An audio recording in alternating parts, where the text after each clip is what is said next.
नमस्कार शेतकरी बंधूंनो. हवामान बदल व त्याचा होणारा पावसावरचा परिणाम आपण सगळेजण या मागच्या दशकामध्ये अनुभवत आहोत. आपण बघतोय की पावसाचं स्वरूप पूर्णपणे बदललेलं आहे. पाऊस कमी दिवसामध्ये जास्त पडतोय, एका दिवशी जास्त पाऊस पडतोय आणि त्यामुळे आपले शेतं चिवडत आहेत, पाणी शेतामध्ये साचून राहतं. आणि मध्यंतरी जेव्हा पीक हे आपलं चांगल्या फुलोरा अवस्थेत असतं त्यावेळेस त्याच्यामध्ये पावसाचा खंड पडतो आणि अशा दोन्ही परिस्थितीमध्ये आपल्या पिकाच्या उत्पन्नावर परिणाम होतो. यासाठी काही पीक पद्धतीचा अवलंब करणे आता बदलत्या हवामानाच्या काळामध्ये आवश्यक झालेला आहे. तर त्यामध्ये एक नवीन पद्धत आपण सर्वजणांनी अवलंब केली पाहिजे. त्याचं नाव म्हणजे रुंद वरंबा सरी पद्धत. आपण मागच्या दशकामध्ये बघतोय की रुंद वरंबा सरी पद्धत ही ज्या शेतकऱ्यांनी याची लागवड आपल्या पिकांची या पद्धतीने केली त्यांच्या उत्पादनामध्ये खूप भरघोस उत्पादन त्यांना याच्यामध्ये प्राप्त करता आलेलं आहे. आणि हवामान बदलामुळे जे पावसाचं जोखीम आहे ती जोखीम आपल्याला कमी करता येते. तर रुंद वरंबा सरी पद्धत मध्ये काय, जर आपण इथे बघू शकतो, रुंद वरंबा सरी पद्धत म्हणजे 4 तास आपल्या खरीपातील बियाणं आपल्याला पेरायचे आहेत आणि त्याच्या बाजूला 2 तास आपल्याला सऱ्या पाडायच्या आहेत. तर याला आपण रुंद वरंबा सरी पद्धत म्हणतो.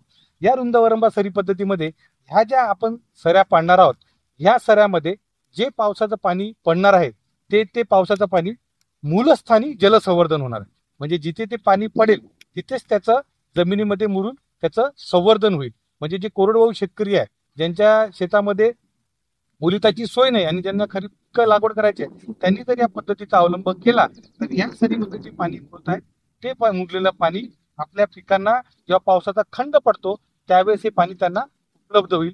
हे या तंत्रज्ञानाचं एक फार मोठं वैशिष्ट्य आहे. दुसरं हे वैशिष्ट्य की आपण जसं आत्ताच बोललो की हवामान बदल आणि पावसाचं स्वरूप जो बदललेला आहे त्यामुळे काय होत आहे की पाऊस एका दिवशी जास्त पडत आहे आणि जास्त पाऊस पडल्यामुळे आपल्या शेतामध्ये पाणी साचून राहतं, शेतं चिबडतात. तर या पद्धतीचा अवलंब जर आपण केला तर जास्त झालेलं जे पाणी आहे ते जास्त झालेलं पाणी या सऱ्यांवाटे आपल्या शेताच्या बाहेर निघायला मदत होते.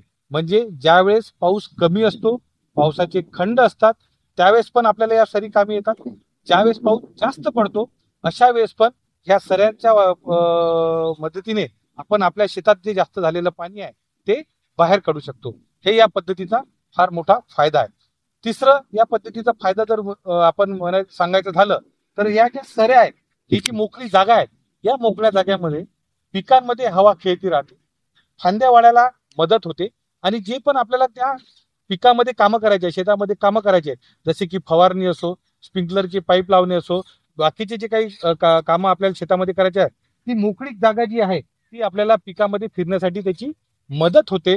असं हे खूप उत्कृष्ट तंत्रज्ञान रुंद वरंबा सरी पद्धतीचं कोरडवाहू शेतकऱ्यांना उपलब्ध झालेलं आहे आणि त्याचा अवलंब आता शेतकरी हळूहळू करत आहे. पण जेव्हा आम्ही शेतकऱ्यांना याची जनजागृती करतो त्यावेळी शेतकऱ्यांना याची एक फार मोठी अडचण येते की लागवड करत असताना यंत्र उपलब्ध नसतात. तर आता आपण इथे बघू शकतो हे जे यंत्र आहेत याला रुंद वरंबा सरी पद्धतीसाठी BBF यंत्र म्हणतात, ब्रॉड बीड फरो यंत्र याला म्हणतात.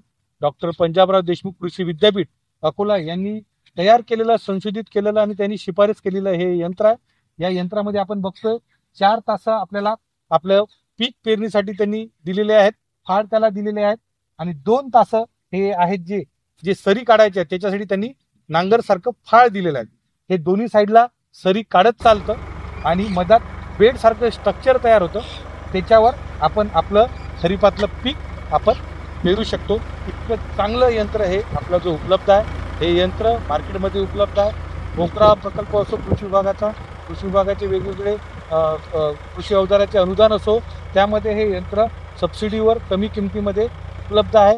आपण जर शोधलं आजूबाजूच्या गावात तर हे यंत्र आपल्याला मिळेल. पण शेतकऱ्यांना एक अडचण अशी जाते की हे पीक या पद्धतीने पेरणी करत असताना 4 तास पेरलं जाते, त्यामुळे शेतकऱ्यांच्या मनात येते की आपल्याला पेरणीला वेळ जास्त लागेल. तर नक्कीच पारंपरिक पद्धतीने जेव्हा आपण पेरणी करतो त्यावेळेस आपल्याला एक 30 ते 35 मिनिटं लागतात. BBF यंत्राने जेव्हा आपण पेरणी करतो तर आपल्याला 40 ते 45 मिनिटं, आपल्याला एक 10 ते 15 मिनिटं जास्त लागतात. त्यांनी आपण पेरणी करू शकतो. पण या पद्धतीने पेरणी करत असताना आपल्याला दुसरा एक महत्वाचा फायदा असा होतो की या यंत्रामध्ये आपण जे बघतो हे 4 रखाने दिलेले आहेत इथे बियाणे टाकायसाठी आणि 4 रखाने दिले आहेत खत टाकायसाठी.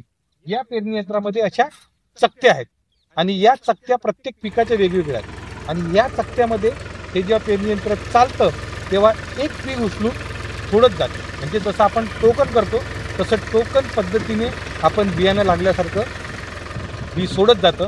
एकरी 22 ते 24 किलो बियाणं आपल्याला याच्यामध्ये लागतं. म्हणजे आपल्याला जे उत्पादन खर्च आहेत आपल्या ज्या बियाण्यावर होणारा जो खर्च आहे तो बियाणं होणारा खर्च पण आपल्याला 600 ते 800 रुपये आपला त्याच्यात वाचवू शकतो.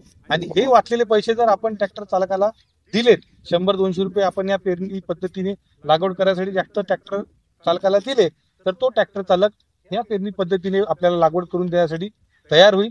तर मी सर्व शेतकरी बंधूंना आव्हान करतो की आपल्याला जर या हवामान बदलत्या काळामध्ये आपलं खरीपाचं पीक वाचवायचं असेल, पावसाचे खंड जेव्हा पडतात तेव्हा जमिनीमध्ये ओल जास्त असते, तसेच ज्यावेळेस जास्त पाऊस पडतो त्यावेळेस सर्वांवाटे हे पाणी निघून जाते.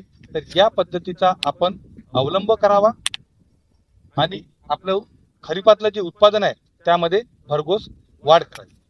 धन्यवाद.